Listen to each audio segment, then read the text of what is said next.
Kita harus lebih dingin, lebih tengah-tengah untuk milih. Tidak ada yang ekstrim di dunia ini ya.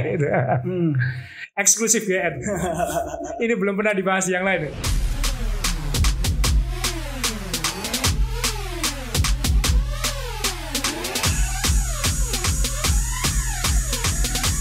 Selamat datang di Green Note Podcast.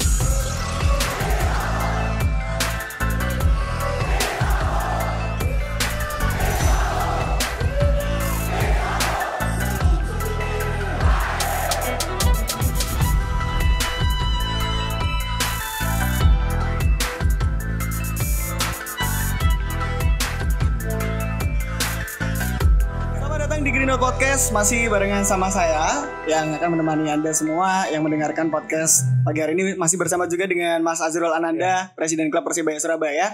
Kita lanjut ke episode yang kedua. Tadi sempat di episode yang pertama kita menyinggung 93 tahun Persibaya, yaitu adalah hari yang sangat ditunggu-tunggu sama teman-teman bonek, khususnya juga teman-teman Persibaya juga nih pastinya. Nah, di episode yang kedua kita punya sesuatu yang spesial karena temanya adalah tentang Liga di musim ini atau di tahun ini, Mas. Tapi sebelum itu, HP punya persembahan spesial. Ini dari GN Merch, Mas. Ya. Ini spesial untuk Mas Azrul.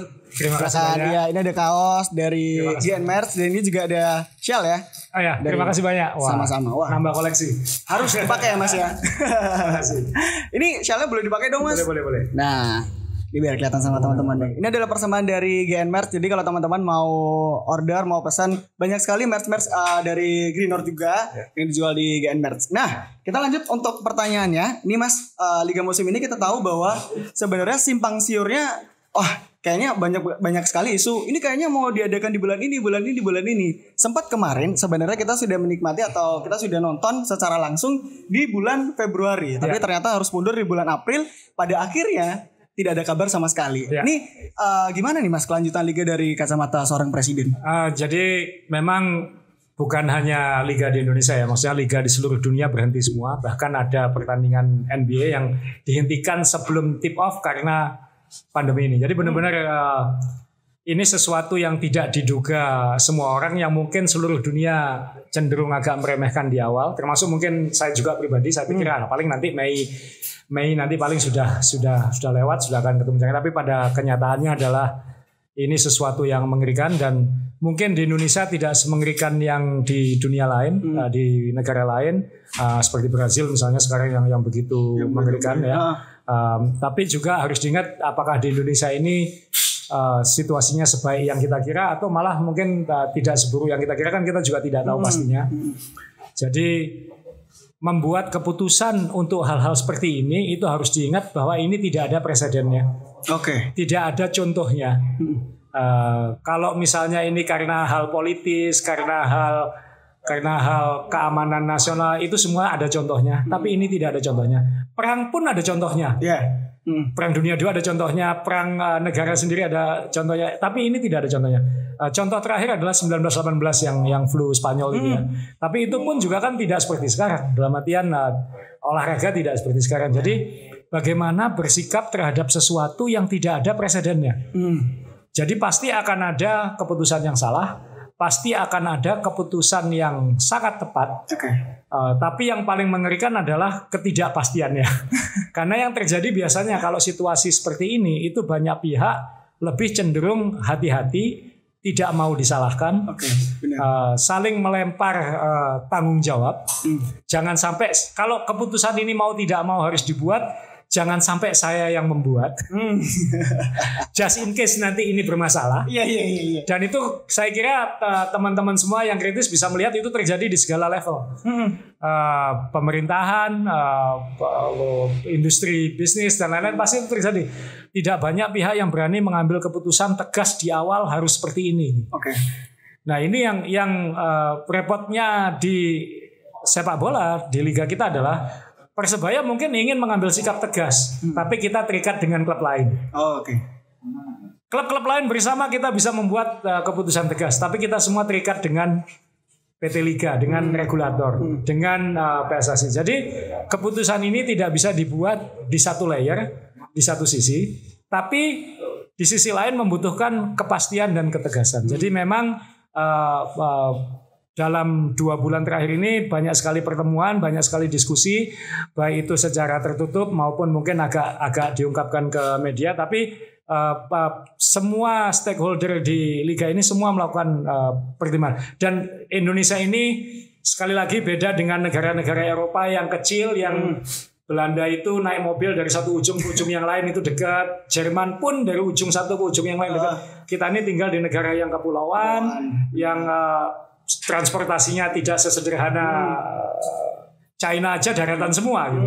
Amerika aja mayoritas daratan semua. Sedangkan kita kan klub-klubnya terpisah di berbagai pulau. Jadi ada banyak faktor-faktor yang harus menjadi pertimbangan sebuah keputusan. Maksudnya sekarang saja penerbangan tidak normal. Benar. Maksudnya bagaimana? Kapan normal? Juga kita nggak tahu. Syarat untuk terbang harus tes dulu. Ada tes rapid. Berarti kan harus tes setiap. Berarti protokol-protokolnya juga tidak semudah itu. Seandainya ada keputusan, ada kepastian misalnya, oh virus ini nanti akan hilang di bulan sekian, mungkin kita bisa bikin perencanaan yang lebih solid. Pada kenyataannya kan tidak seperti itu. Tidak ada kepastian yang pasti, Mas ya. Seandainya dalam hati pun saya kecewa terhadap tidak adanya kepastian ini dari PSSI dan Liga. Tapi di sisi lain saya juga harus memahami bahwa tidak mudah membuat keputusan seperti ini. Jadi kita sekarang berada di lingkungan atmosfer yang tidak ada contohnya. Yang tidak bisa mencontoh negara lain. Lihat apa yang terjadi dan sebagainya gitu. Mas. Setiap klub beda-beda.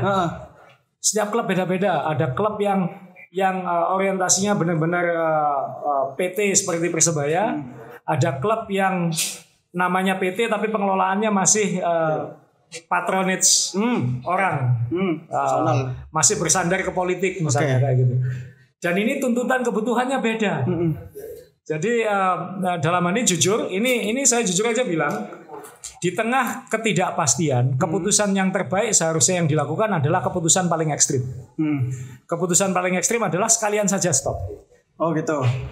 Kenapa sekalian saja stop? Untuk memastikan segala sumber daya, segala energi, segala kemampuan keuangan dan lain-lain dan manusianya itu benar-benar disiapkan untuk nanti ketika kembali normal. Jangan dihabiskan dalam situasi menggantung.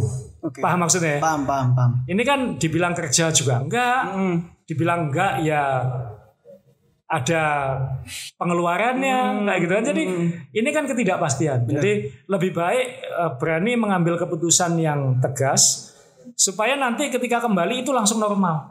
Supaya tidak nanti kerepotan lagi gitu. Jadi kalau bisnis saya kira seperti itu. Tapi memang ada pertimbangan misalnya, toh juga tidak ada jaminan apakah sponsor-sponsor kita juga siap kembali normal. Belum tentu juga. Belum tentu juga. Kita beruntung, Persebaya ini beruntung logo yang nempel di baju sponsornya itu sponsor yang kuat kayak gitu. Tapi kan juga harus dipikirkan apakah mereka bisa mendapatkan benefit yang fair kalau dipaksakan berlangsung. Belum tentu juga.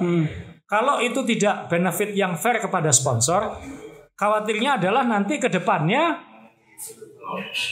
yang terjadi sekarang ini dijadikan acuan berikutnya dan itu tidak menguntungkan untuk klub yang ingin lebih maju. Jadi harus bisa berpikir seperti itu juga dan harus berpikir juga supporter kita siap tidak dipaksakan kembali. Seandainya September kembali siap tidak?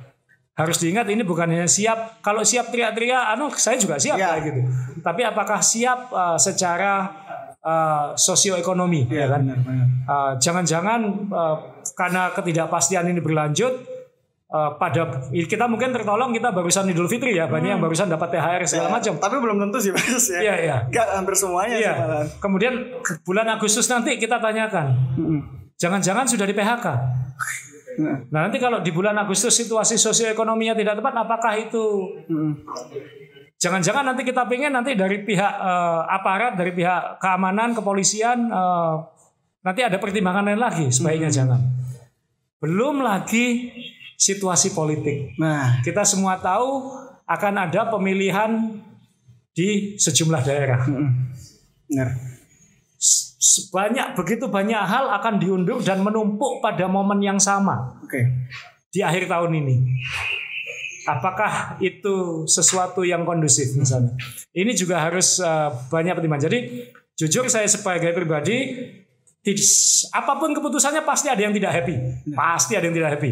Sekarang tinggal memikirkan secara lebih holistik aja. Oke. Mana pasti tidak happy tapi pada akhirnya lebih baik. Saya juga pernah menulis di blog saya Happy Wednesday, mungkin teman-teman bisa baca di happywednesday.id di edisi beberapa pekan yang lalu saya menulis ini kesempatan untuk riset olahraga Indonesia. Ini kesempatan sepak bola kita ini tidak pernah istirahat. 3 tahun, saya baru 2 tahun penuh di Liga 1 plus Liga 2 itu aja tidak ada istirahatnya. Baru istirahat beberapa minggu udah mulai lagi. Tidak pemain-pemain kita tidak pernah istirahat. Jadi kalau melihat timnas kita kecapean menit ke 60 itu saya memahami kenapa tidak pernah istirahat. Sedangkan negara lain ada 3 bulan 4 bulan saat pemain itu bisa menyehatkan badannya. Nah, ini kan corona ini memberi kesempatan untuk riset, menata ulang penjadwalan, menata ulang timnas, liganya supaya nanti tidak bersenggolan lagi kayak gitu. Termasuk untuk liga. Kesempatan untuk dialog, waktu yang cukup berdialog, berdiskusi bagaimana supaya liga kita ke depan tidak seperti ini terus. Klub-klub menuntut, ini yang saya juga ingin sampaikan ke teman-teman, banyak klub menuntut subsidi lebih. Saya bilang ngomong subsidi saja sudah salah. Karena liga itu secara legal adalah milik klub. Dan subsidi itu kan, maaf, orang nggak mampu minta disubsidi. Ya, benar. Ini adalah hak komersial. Hak dia sebagai pemilik klub, pemilik liga. Jadi kayak gitu. Jadi liga itu adalah 99% milik klub. Jadi ini kesempatan bagi klub-klub untuk bertemu, menata ulang lagi cost dan expenditure pengeluaran dan pemasukan liga ini supaya merancang sistem liga yang revenue-nya lebih sustainable untuk semua. Kalau dibilang di stop berarti klubnya rugi dong. Saya kira semua klub rugi. Jadi yang dilakukan ini bukan ingin tidak rugi, ini ingin cut loss. Menghentikan kerugian supaya kedepannya bisa kembali dengan lebih baik kayak gitu. Jadi menyelamatkan kapal supaya tidak ikut karam. Benar. Kayak gitu aja. Jadi maksudnya Mas Azrul adalah lebih baik berhenti sekalian dengan keputusan ekstrim itu tadi. Gitu. Ya udah berhenti gitu kan untuk memperbaiki itu semua ya berarti ya. Dengan nanti kita pikirkan konsekuensinya terhadap pemain, terhadap klub, terhadap nanti kalau liganya berlanjut lagi seperti apa. Ini kan bisa dibicarakan. Tapi ketegasan di awal itu harus dimunculkan supaya tidak menggantung itu aja. Memang sekarang kan ada keinginan untuk kembali dalam, ya saya bisa memahami itu, Pak. Cuman ini situasi yang belum pernah terjadi sebelumnya. Ini situasi yang di buku nggak ada. Yang bikin buku aja yang paling senior pun mungkin tidak pernah merasakan itu. Masih belum paham. Jadi ini situasi yang tidak ada presidennya. Tapi isu-isunya sih dari federasi bilang katanya akan diadakan di bulan September besok, Mas. Belum diputus. Ya kita kan juga dapat diskusi seperti itu. Dengan berbagai pertimbangan saya bilang tadi, tapi ya kita menunggu keputusannya. Sebagai klub Persebaya itu hanya 1 dari 18. Saya kira beberapa waktu yang lalu ketika kita diskusi dengan klub-klub, mayoritas sebenarnya ingin segera kepastian. Kepastian berhenti juga sebenarnya gitu. Jadi ya tinggal mungkin ada yang lebih belak-belakan menyampaikan itu, ada yang menyimpan di dalam hati, ada yang mungkin seperti saya baru sampaikan sekarang. Jadi sebenarnya ada banyak pertimbangan, tapi yang apapun yang terjadi yang paling ditakuti adalah ketidakpastian. Nah, itu tadi, Mas. Jadi kan sempat muncul isu bahwa sebenarnya akan diadakan di bulan September. Ini skemanya pun sudah muncul, sebenarnya akan dipusatkan di Pulau Jawa, tepatnya di daerah istimewa Yogyakarta nih. Itu untuk yang luar pulau kan. Nah, ini ada Stadion Sultan Agung di Bantul, Stadion Maguwoharjo di Sleman, dan juga di Stadion Mandala Krida di Yogyakarta. Kemungkinan nih, Mas, ini kan isu-isunya juga akan tidak ada penonton nih. Terus income-nya dari Persibaya sendiri seperti apa nih, Mas? Ya, kalau begitu berarti kan Liga atau PSSI ada pertimbangan di mana mereka bisa menghasilkan revenue untuk klub. Sekali lagi ini ranah industri. Kalau di luar negeri liga-liga itu bisa jalan karena memang mayoritas revenue-nya dari TV. Jadi tanpa penonton pun dia bisa gaji pemain, dia bisa. Tapi realitanya di Indonesia ini aja saya ungkapkan saja kan, misalnya klub, saya rasa bukan rahasia juga, klub-klub hanya mendapatkan sekitar 5 miliar satu musim dari liga. Revenue sharingnya. Jadi dari sekian banyak pemasukan liga, dipotong biaya-biaya liga yang nanti harusnya bisa didiskusikan lagi, bisa diefisienkan lagi. Tapi pada ujungnya adalah masing-masing klub hanya mendapatkan sekitar 5 miliar. Dibagi dalam berbagai termin. Sekarang sebagai klub profesional tentu kita tidak mengharapkan subsidi karena dia harus. Tapi ini bukan subsidi. Ini hak komersial klub itu. Hak komersial klub sebagai pemilik liga. Jadi seharusnya ini momen di mana klub-klub bisa bertemu berbicara bagaimana caranya supaya kita bisa mendapatkan revenue sharing yang lebih baik supaya kita tidak bergantung pada kemurahan hati pemilik atau hanya sponsor atau penonton karena 3 itu aja tidak cukup. Tidak cukup di era seperti ini. Jadi kalau memang ingin jadi liga yang benar-benar besar ya tatanan fondasi komersialnya harus sehat. Dan di mana-mana liga yang sehat ya ini semuanya rapi gitu. Jadi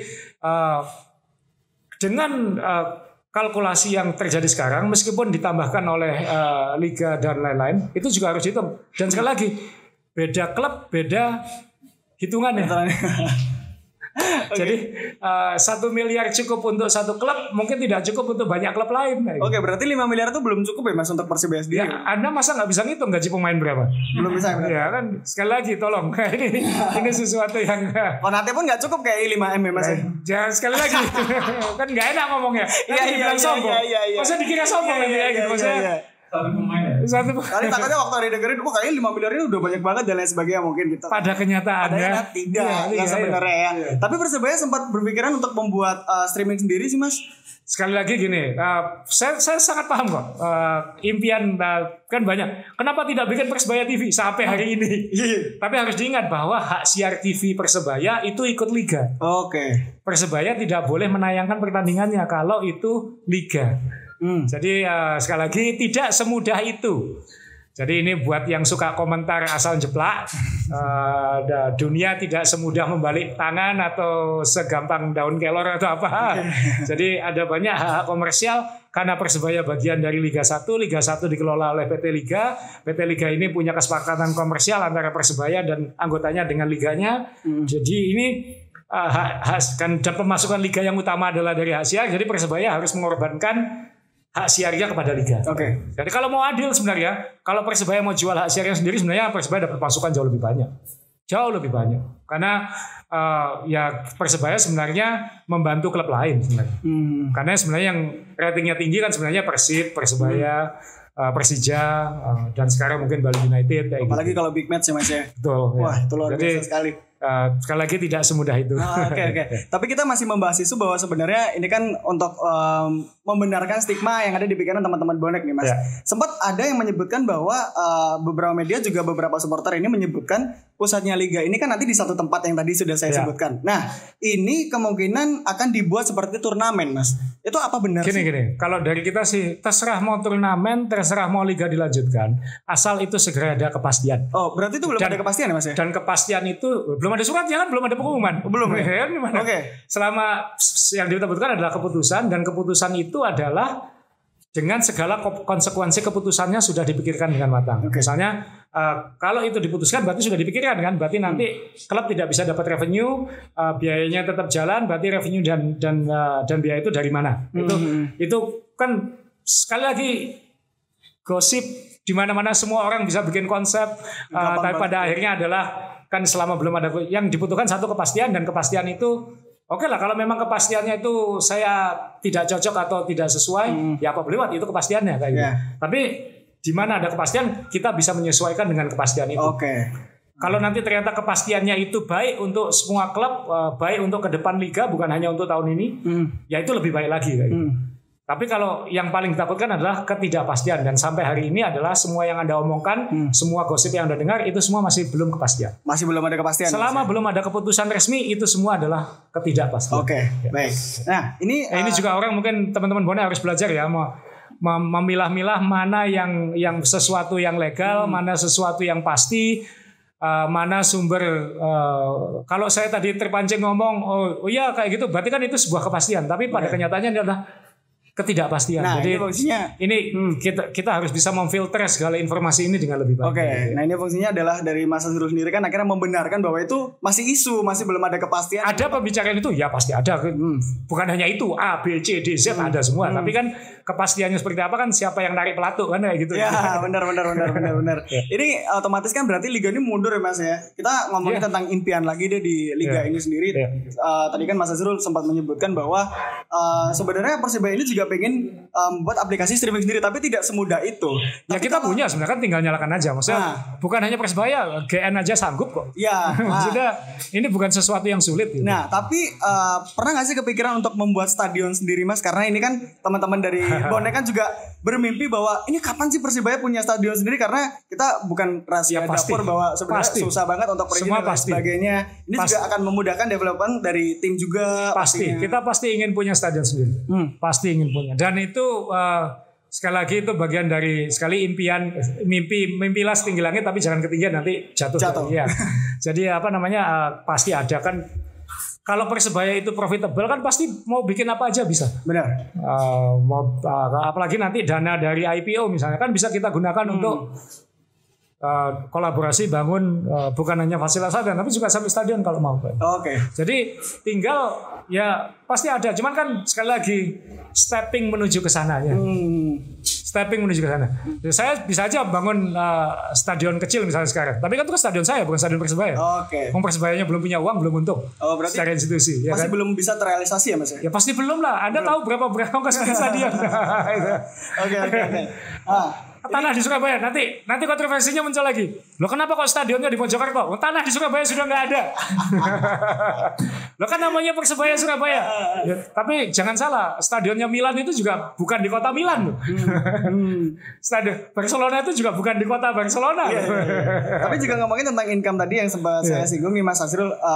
Tadi kan Mas Azrul bilang bahwa sebenarnya saya sempat nonton nih videonya Mas Azrul yang di YouTube bahwa pendapatan dari tim itu dari klub itu didapat dari mana-mana. Ini sebenarnya penjualan dari merchandise sendiri apakah bisa membantu Mas dalam satu musim? Tidak bisa. Tidak bisa ya? Jadi sekali lagi yang saya sampaikan di angka di video itu adalah itu Liga 2 2017. Yang terjadi adalah setiap tahun di Liga 1 itu terjadi inflasi gaji. Selalu ada satu klub yang gila-gilaan dalam spending pemain mengakibatkan terjadinya inflasi gaji yang akhirnya menjadikan kos itu naik secara tidak terkontrol. Dan itu yang kita lawan di Persebaya ini, bahwa ini tidak sehat. Ternyata yang mengoreksi sekarang Corona kan?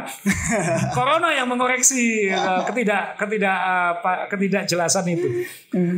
Di mana-mana ada yang namanya cost control. Di Indonesia tidak ada itu.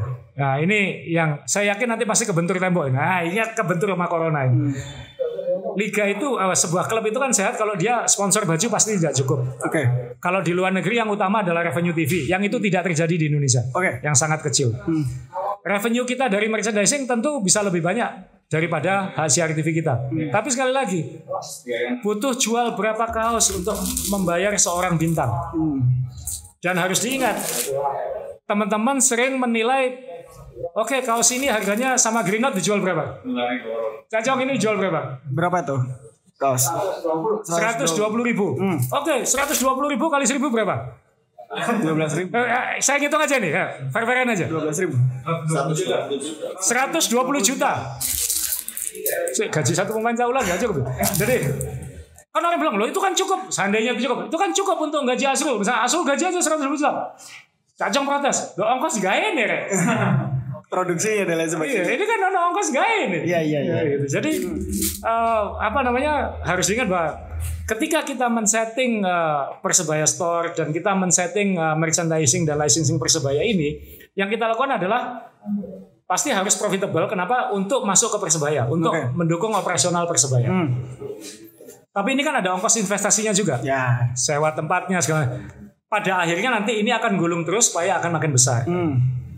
5 toko pasti lebih menghasilkan daripada 1 toko. 10 toko pasti, dan ini akan terus digulung supaya nanti jadi pilar yang kuat. Tapi kan tidak semudah itu. Kan ada pajaknya, ada biaya karyawannya, ada biaya produksinya. Jadi kan apakah cukup? Kelak mungkin cukup. Dan yang saya suka adalah teman-teman bersedia mendukung ini gitu untuk membeli. Saya sering protes ke orang supporter yang mampu ya. Dia pakai kaos Real Madrid asli. Saya bilang kebetulan perusahaan dia juga disponsori sih. Sponsori Real Madrid bukan sponsori. Saya tanya, kamu beli kaos jersinya Real Madrid itu berapa? 1,5 juta katanya. Apakah itu mahal? Relatif. Mahal itu relatif. Okay. Ada orang yang bilang 1,5 juta murah, ada orang yang bilang 1,5 juta mahal. Tapi kalau kita breakdown 1,5 juta itu, ini pelajaran bisnis merchandising gitu. Eksklusif GN. Kira-kira kalau Anda beli di Tunjungan Plaza aja. Jersey Real Madrid harganya 1,5 juta.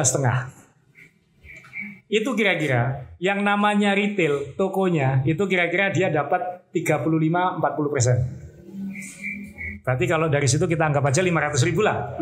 Berarti ada 1 juta lagi kemana? 1 jutanya kemana? Mungkin ada distributor atau brand di Indonesia yang pegang, dia ngambil lagi 25-40%. Dealnya beda-beda. Dia dapat 25% sampai 40%, berarti berkurang lagi 300.000 sampai 500.000. Berarti kan ada lagi, ini belum ngomong ongkos produksi loh ya. Belum ngomong ongkos produksi loh ya. Oke. Okay. Kemudian nanti di situ ada Real Madridnya dapat berapa? Mungkin dapat 250.000. 250.000-nya ongkos produksi bikin jersey. Cukup saja untuk punya Persebaya jauh lebih mahal daripada yang dia beli itu soalnya. Autentiknya Persebaya jauh lebih mahal dari itu. Jadi kosnya segitu dengan volume dia yang sedunia ya. Jadi kan ongkos bikinnya pasti murah sekali. Kayak Uniqlo kan bikin kaos pasti murah sekali kayak gitu. Jadi Anda mau beli 1,5 juta, berarti Anda mau nyumbang Adidas kira-kira 500.000. Okay. Anda mau nyumbang Real Madrid 250.000. Real Madrid mungkin punya kesepakatan lain dengan pemainnya nanti kira-kira kayak gitu. Lah kalau kita jualan kaos harga 125.000. Skalanya Surabaya global. Oke. Okay. Jadi harus ingat. Jadi kita nggak bisa bilang kalau kita ngambil pemain ini pasti pasti nanti ini bisa untung. Ayo tak bikinkan kelas merchandising, kita bikin hitungan bisnis segala macam. Maksudnya ini tidak segampang itu. Maksudnya beruntunglah Real Madrid banyak orang Surabaya mau nyumbang dia kan kayak gitu kan ya. Sedunia mau nyumbang dia kayak gitu. Tapi kan jangan-jangan yang punya jersey Real Madrid itu nggak mau punya jersey Persebaya. Belum tentu juga ya Mas ya. Yang jelas-jelas itu nanti baik untuk Surabaya dan lain-lain. Jadi ya sekali lagi cara menilainya ini kita harus lebih dingin, lebih tengah-tengah untuk menilai. Tidak ada yang ekstrim di dunia ini ya. Gitu. Eksklusif GN. Ini belum pernah dibahas yang lain. Nanang pusing. Pembelajaran bisnisnya. Alek pusing. Kelihatan ya Mas ya. Kita geser dulu. Ini kalau misalnya memang tadi kan sempat disinggung bahwa kepastiannya masih belum ada ya Mas untuk liga dan lain sebagainya. Nah, ini kalau memang ini kedepannya akan terjadi di bulan September. Ini dari Persibaya sendiri regulasinya seperti apa nih Mas yang dipersiapkan? Ya, kalau dari kita ya pasti kita harus mengevaluasi diri kita. Kita harus bicara lagi dengan tim coaching, dengan seluruh manajemen tim. Oke, ini yang terjadi adalah seandainya ini dimulai September. Oke. Formatnya turnamen di Jogja. Pasti tim bisnis saya akan pusing. Saya bisa berbuat apa untuk sponsor? Sponsor saya kan pengen aktivitinya di Surabaya. Pasti ada konsekuensi itu juga. Di luar bonek tidak bisa nonton ya kayak gitu. Yeah. Kan kenapa dia mensponsori Persebaya kan dia pengen beraktivitas di Surabaya. Nah ini tidak bisa beraktivitas di Surabaya misalnya. Ini kan pasti harus ada kalkulasi bisnis lain yang harus dilakukan. Bahwa supporter tidak bisa menonton, itu kalkulasi bisnis lain yang harus dilakukan. Oke. Berarti kan proyeksi ketika kita mengejar juara kan kita punya proyeksi. Kita akan spend segini untuk bisa. Berarti kan yang ini sama dengan pemerintah sekarang lah. Pemerintah kita punya anggaran di awal tahun akan membangun jembatan, membangun jalan, membersihkan sungai. Tapi kemudian terjadi pandemi, anggarannya ini harus dialihkan ke kesehatan. Berarti kan akan ada jalan rusak, akan ada rumah sakit rumah sakit mungkin dibenahi, mungkin ada sekolah tidak dibenerin, selokan yang masih kotor karena anggarannya dipindah. Nah ini kan kita realistis saja, kita harus melakukan penghitungan. Jadi ini bukan hanya Persebaya, ada lebih banyak klub yang settingannya juga juara, mungkin situasinya lebih buruk dari Persebaya. Mungkin ya. Jadi yang saya tahu ya, karena saya juga dengar katanya ada klub yang kemarin malah telat sekali gajinya gitu. Gajinya sebenarnya sudah dikasih keringanan tapi telat sekali. Loh, bukannya klub itu berani gaji lebih dari kita. Loh, ternyata kan tidak semanis yang diberitakan. Jadi sekali lagi iya, jadi injakkan kaki di bumi. Bagi saya yang utama sekarang adalah menyelamatkan kapal Persebaya ini tidak karam. Di situasi pandemi ini memastikan segala sponsor saya tetap stay di tengah ketidakpastian. Bagaimana caranya secara institusi Persebaya ini tetap tidak karam. Karena kalau kapal ini karam sulit menyelamatkan orang. Kalau kapal ini tidak karam masih bisa diajak naik kapal lagi. Jadi itu yang saya maksud dengan ngambil keputusan ekstrim di awal supaya kapalnya nanti bisa nampung orang lagi. Jangan sampai kapalnya tidak bisa nampung orang kayak gitu. Jadi saya berharap Liga juga berpikir begitu. Sekalian gitu ya Mas. Iya, sekalian. Udah berhenti nanti kita perbaiki semuanya dan lain sebagainya gitu ya. Tapi kita geser dulu, tadi kan kita udah ngobrolin masalah income dan lain sebagainya. Kita geser ke pemain. Sempat ada yang bilang bahwa ini dilarang pemain luar dilarang main, emang bener ya Mas ya? Sekali lagi ini situasi yang tidak ada presidennya. Setiap negara perlakuannya beda. Setiap negara situasinya beda, in maupun out. Kemarin saya sampai waktu awal-awal itu saya sampai ditelepon sendiri oleh perwakilan pemerintah Australia yang mengingatkan supaya Arin segera pulang ke Australia karena ini imbauan dari pemerintah Australia dan kita harus menghormati itu. Makanya kenapa Arin waktu itu termasuk yang harus cepat. Arin ngomong ke saya, nelpon saya tidak pingin, saya pingin sama Persebaya. Ya Arin, tapi ini ada situasi yang jauh lebih penting daripada Persebaya. Nanti kalau misalnya kita butuhkan, kamu tinggal ke sini lagi. Jadi Arin terpaksa waktu itu pulang dan itu dia sangat, saya kalau bisa nggak berangkat ini, tapi nggak. Sampai namanya perwakilan negara kamu nelpon aku, masa aku nolak negara? Aku bilang kayak gitu kan, itu kan sesuatu yang nanti yang dicari malah. Iya, dicari malah kayak gitu. Jadi ini demi kebaikan banyak orang. Benar gitu. Demi kebaikan kamu, keluargamu, juga kita. Jadi ya udahlah kita. Dan saya juga waktu itu tahu ini pasti dihentikan karena nggak mungkin situasinya. Jadi ya situasi kita nggak tahu nanti. Ini Brasil situasinya kayak gitu. David gimana? Kan kita bukan memikirkan David main di Persebaya. Kita memikirkan David sehat nggak di sana. Keluarganya David punya 2 anak kecil loh. Ini yang harus kita pikir. Maksudnya ini kita alangkah selfishnya kita ini kalau bilang David nanti segera pulang main ke sini. David belum tentu boleh ke sini nanti. Belum nanti ada regulasi untuk balik ke sini ada apa-apa. Brazil situasinya lebih kacau banget. Bahaya banget. Jadi emang bahaya banget Mas. Pertanyaan pertama adalah David sehat tidak? Kita harus tanyakan itu. Ini kita nggak tahu. Bisa baliknya kita juga nggak tahu ya Mas ya. Jadi pesawatnya nanti ya apa? Jangan-jangan dia harus terbang ke Singapura dulu, di karantina lagi 14 hari di Singapura. Kemudian dia mendarat di karantina lagi 14 hari di Surabaya. Dan itu kan akan sesuatu yang tidak jelas gitu. Maksudnya saya aja sampai hari ini belum terbang. Padahal semua tahu saya suka kelayapan kemana-mana karena perusahaan keluarga saya kan di mana-mana.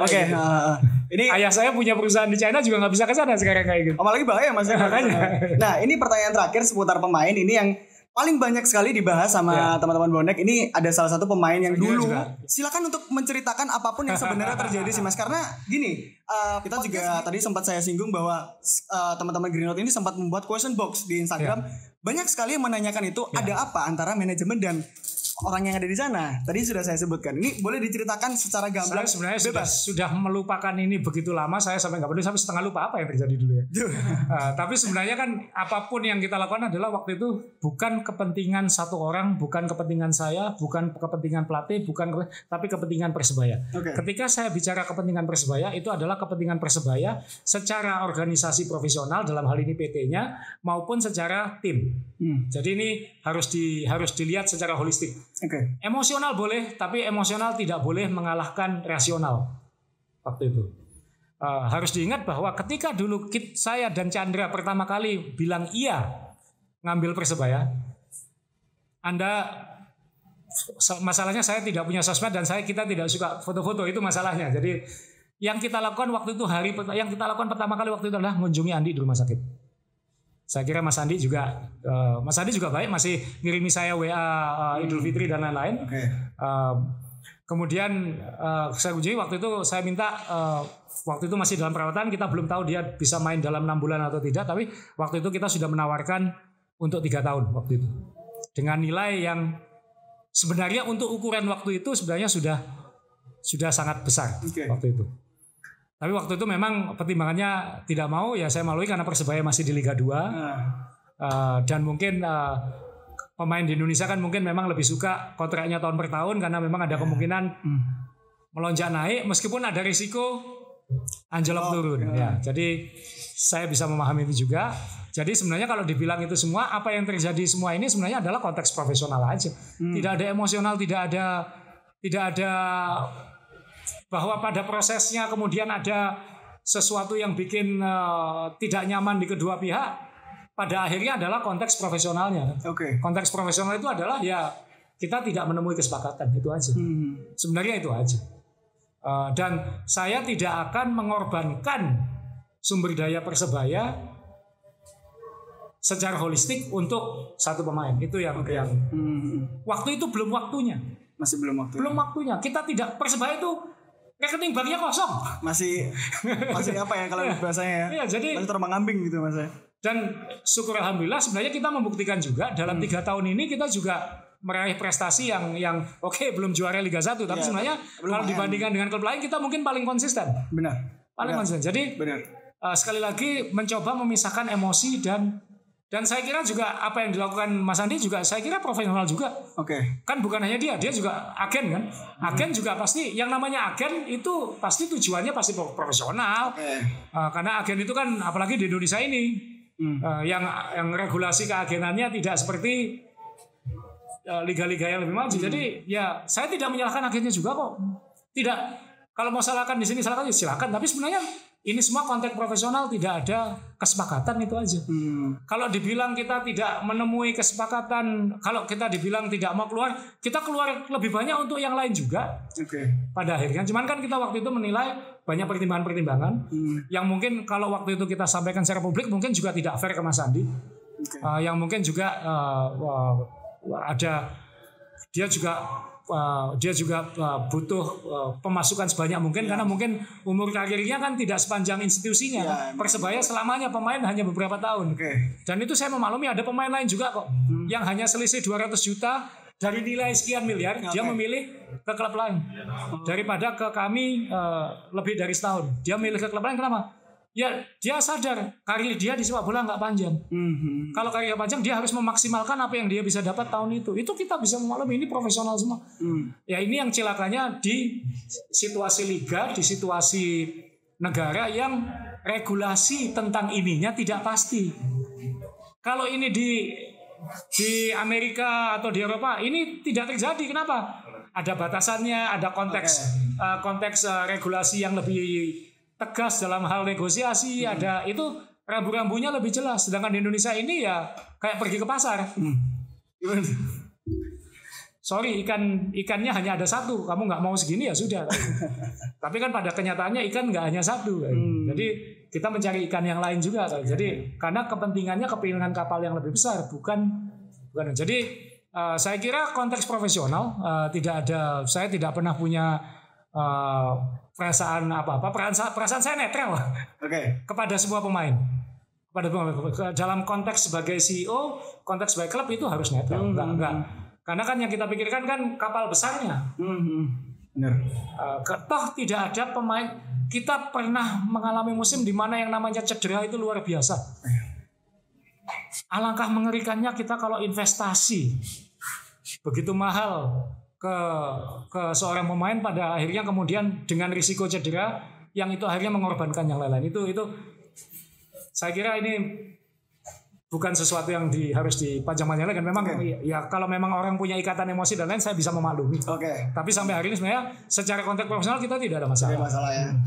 Karena toh dengan agennya kita juga masih kontak-kontakan.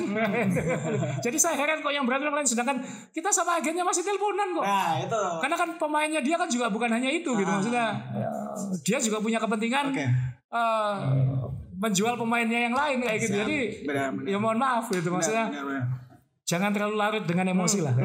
Ini merubah statement juga ya Mas ya. Apa stigma-stigma yang ada di bonek. Terima kasih buat Mas Azrul sudah menyempatkan waktunya, luar biasa sekali. Ini kalau memang liga akan diadakan, boleh kasih statement sedikit aja Mas buat teman-teman bonek kalau memang nanti ada penonton ya. Ya, sekali lagi saya minta tolong ke teman-teman supporter semua, yang paling utama sekarang adalah kesehatan kita semua. Jadi jaga kesehatan kita. Kenapa? Kalau supporter Persebaya sehat, dia nanti bisa kembali mendukung dengan sehat. Dan lebih penting lagi, dia cukup sehat untuk tetap menjaga keluarganya tetap sehat. Jadi bonek sehat, Persebaya sehat. Amin. Susah ngomong apa lagi seperti itu. Amin. Salam satu nyali, Wani. Terima kasih Mas Azrul. I'm signing off. Salam satu nyali, Wani.